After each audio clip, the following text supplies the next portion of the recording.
Hello there everyone, welcome to this Google Product Manager mock interview. Today we're doing a craft and execution question, and my candidate today is a former Google Product Manager. It is Mark.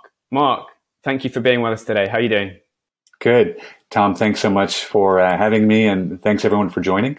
Like Tom mentioned, I was at Google for a number of years, and I've done a ton of these interviews. I've given a ton of these types of interview questions. So let's go ahead and get started. Yep, and obviously you helped many candidates on our platform get offers at Google. So yeah, if you're ready, let's go ahead and ask the craft and execution question. Okay, so the question is, draft a plan for a startup that is ready with their MVP to launch a courier service, pods to deliver goods from destination A to B. Interesting. Okay, so let me restate the question. It sounds like I'm a startup. And what I'm going to do is build an MVP product to build a courier service which delivers products from location A to location B. Is that right? That's absolutely right. Got the question right? Okay. Yep. Okay, great. Question: as an MVP, how much money do I have to get started? You've got limited budget. Yeah, you've got a bit of money, but every penny counts. Okay, got it. So kind of like small startup, Band of Brothers thing, rubber bands and bubble gum, and okay, we'll put that together. Yeah. Okay, great. Next question. Is there a specific industry that we want to focus on in terms of what items to courier from points A to B? No, I want to leave that up to you. So you're the founder. You can decide, whichever area you want to go into that you feel there is an opportunity for a successful career business. Okay. And last question I have is, why would I want to build a courier business? Well, I mean, the market has been dominated by Amazon, obviously, in recent years, which has made a huge business out of delivering things in one or 2 days. And you as the founder, let's say you think there's an opportunity there because you think you can deliver things even quicker than that. All right. Sounds good. Okay, cool. So why don't I go ahead and get started? Let me just take a quick moment. I'm going to come up with an idea, and I'm going to come back with a proposal for how to approach this problem, as well as some thoughts around the question itself. Perfect. 1 minute. Okay, great.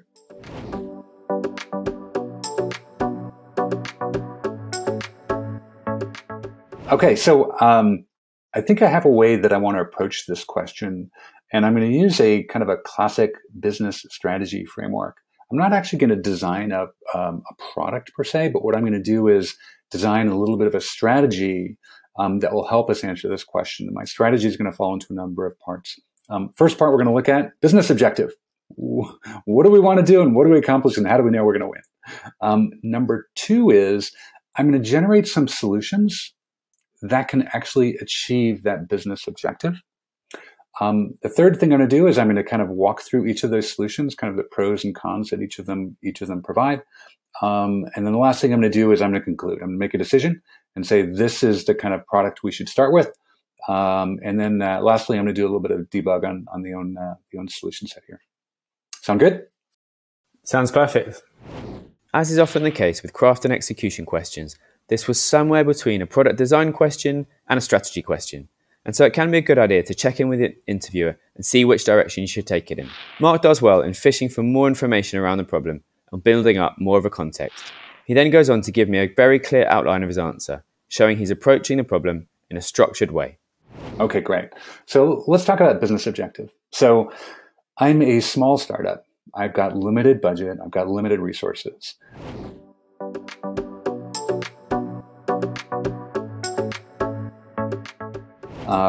At this point, I think my primary business objective as a courier service to deliver products from A to B is to build an MVP product.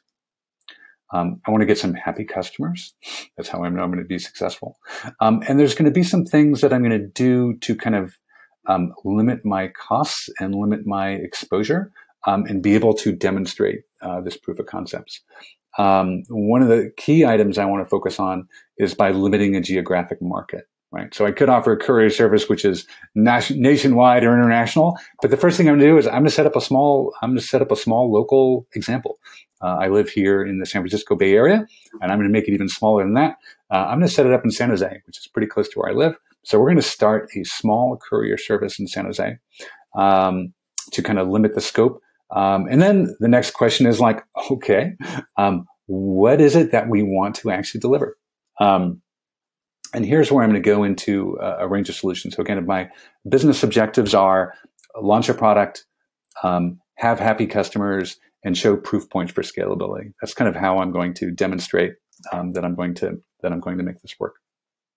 Okay, now let's take a look at. And also I'm going to tie this back to also something that we opened up, which was speed. Right. So we're looking at items that I can courier, I guess you could say, I'm not sure what the right verb is there, that I can move from A to B within the city of San Jose, not 1 to 2 days, but intraday, right? So let's say our boundary is going to be measured in hours, maybe even under an hour, right, for a really speedy courier service. Okay. Here, Mark did well to lay out 3 clear business objectives: launch the product, delight customers, and show proof points for scalability. He also talked about speed, which was something I mentioned at the beginning of the interview. Where Mark could have gone further is by talking about more quantitative objectives. He could have talked about specific things like NPS score, aiming for a 20% gross margin, or a KPI of delivering any product in San Jose under 2 hours, for example. Great. So let's start there. So solutions. The solutions I'm going to look at, and this is really going to be kind of in industries I'm going to look at, is what kind of things that would have a relatively meaningful market size, what type of things would be interesting to deliver, and what type of things people would prioritize getting quickly.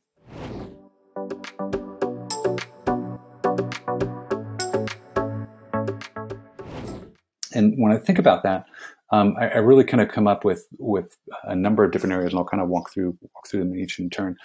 So the first thing that I think would be interesting to courier would be something like food, right? So breakfast, lunch, dinner. Think of it like a DoorDash type of situation. Maybe it could be a courier, but the point is that here's an item that I want to courier from A to B, and I want it to be relatively fast, under an hour. Right? Actually super fast, probably more like 20 minutes.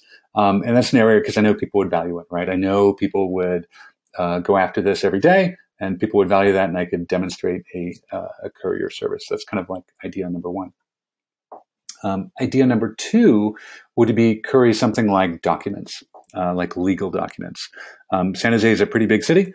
We've got a pretty big courtroom as one use case, and we've got a number of legal firms and things like that. So I think it'd be potentially interesting if you could query legal documents around the benefit of, or just documents in general, right? The benefit of document. It could be legal documents, it could be mortgage documents, it could be all sorts of documents.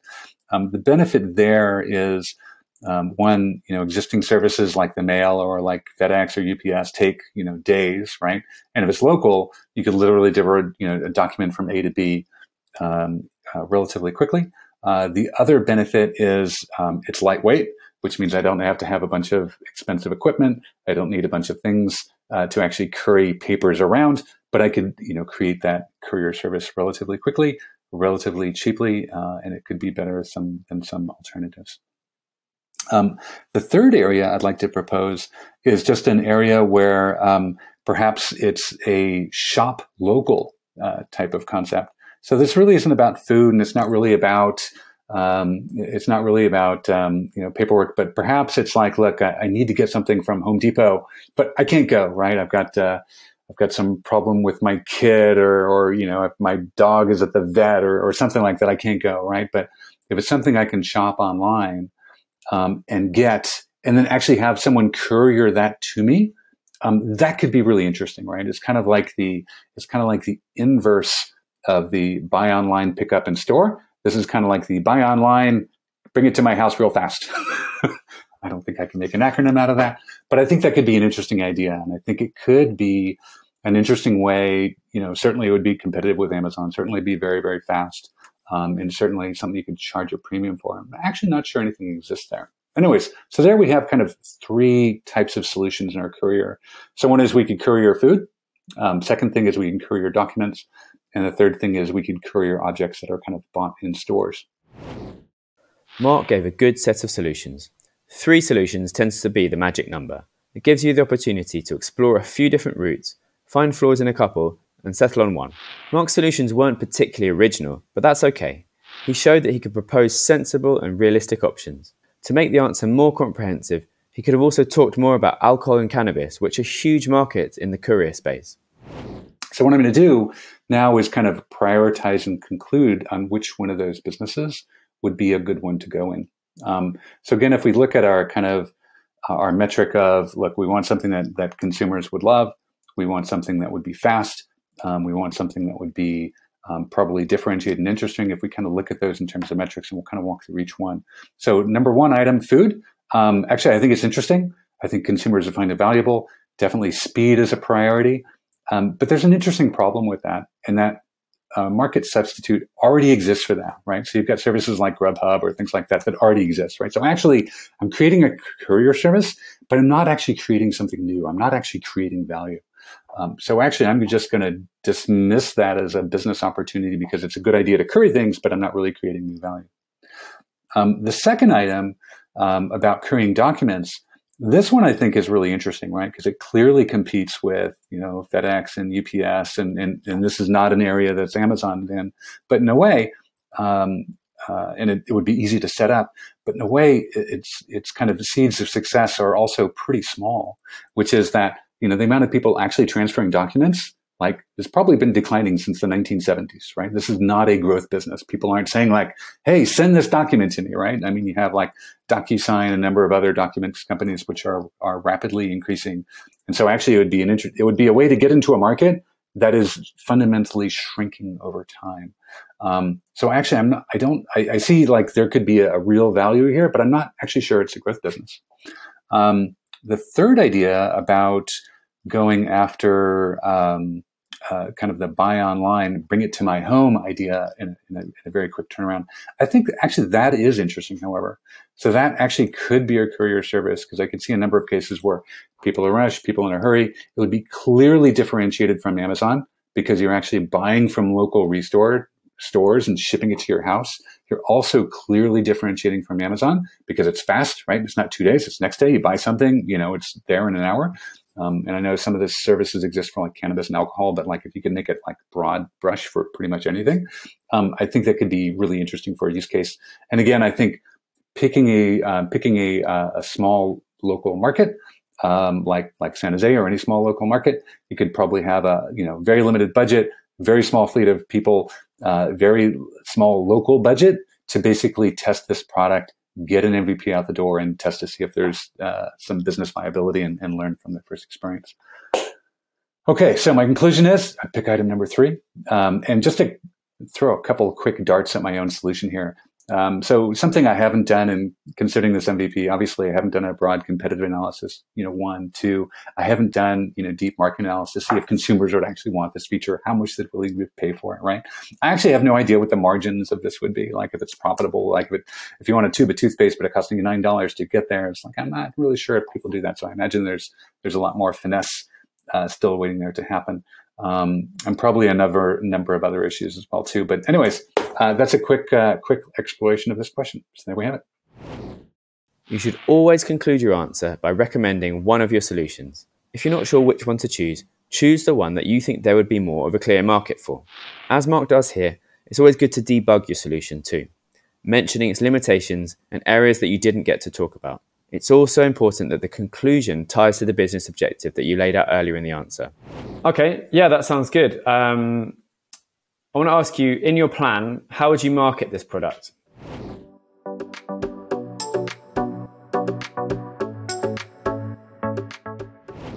Good question. So marketing, this is a two-sided marketplace, right? You've got consumers and you've got businesses. And really the question is, which one do you kind of start with? As I'm looking at this particular business that I've outlined, which is about a business that you go online and you shop, and then you have those items delivered to your home. I actually think the first market to go to is actually the consumer. So telling consumers that they could do this. The reason is that There's lots of businesses out there, sure, but I don't know if they want to engage with you until you know that you've got customers. And until you have customers, they might be like, hey, show me you've got customers. But what's interesting with customers is they're a little bit less concerning because you're really making the value prop of, hey, you need this sheet of plywood from Home Depot. Just put your order in, let us know, and we'll go pick it up and deliver it for you, and we'll bring it right to your home. So I think it makes sense in this case to market directly to consumers.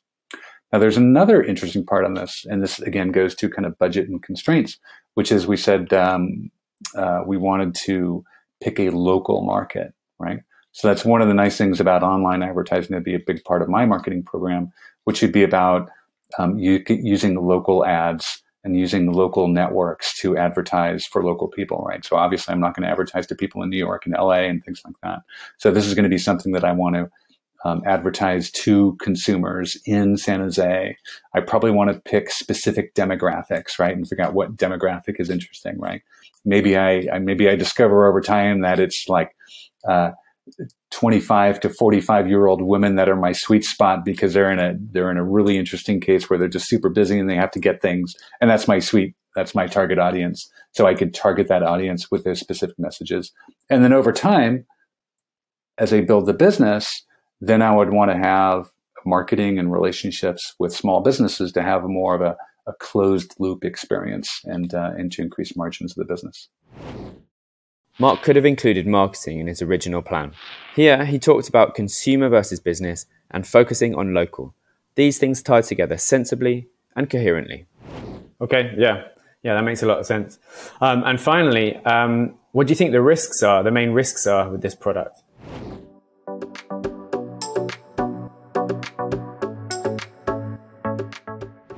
Oh, good question. So the main risks, I think probably the main risk is always consumer adoption, right? Is finding that product market fit. So finding those use cases of where people like generally are just too busy and can't do it themselves and need something fast, right? So you've got to do some discovery on, and you've got to do a little bit of market research to kind of discover that. And you've also got to listen to the market, right? You've got to say like, and really try and understand as soon as you have a compelling value proposition. In fact, I'd probably even price it low just to drive demand. When you drive it low, you're probably going to see the things that people are going to be most interested in. And then you can drive in and understand these use cases and explore those use cases and probably magnify them even more. So finding product market fit is always the toughest thing in a startup, toughest thing in MVP. So to do that, I would try and drive demand as much as I can. So that's one big risk. Second big risk, I think, would be just making sure that we can deliver things profitably. Right. This is about a business which is fundamentally delivering things from A to B. So it's a logistics exercise, and it's a logistics exercise in terms of being able to drive efficiency. And be able to make a better mouse delivery trap, courier delivery trap than other people. So I would put a big focus on just understanding all the elements of efficiency from order to pickup and making that a delightful experience all the way through, and just optimizing, even at an early stage to understand how this business scales. Okay. Yeah, I think that's a really good answer. Risks are also important to talk about, preferably without having to be prompted. Product market fit is usually one of the main risks in new ventures. Bad actors is another common risk that you can talk about in this type of business. So think about how someone can abuse this service that you're offering. It's also good not to only acknowledge risks, but to come up with some ideas as to how you might be able to mitigate them. And that's the end of the interview, I think. All right. Mark, thank you very much. That was a really interesting answer, and it's been a lot of fun to have you back with us. All right, great. How was it? That was great. Thanks, Tom. Good stuff. Always these interview questions are always fun. Hello. I really hope you found that useful. If you did, you can like and subscribe, and why not come visit us at IGotAnOffer.com. There you can find more videos, useful frameworks, and question guides, all completely free. And you can also book expert feedback one-to-one with our coaches from Google, Meta, Amazon, etc. Thank you, and good luck with your interview.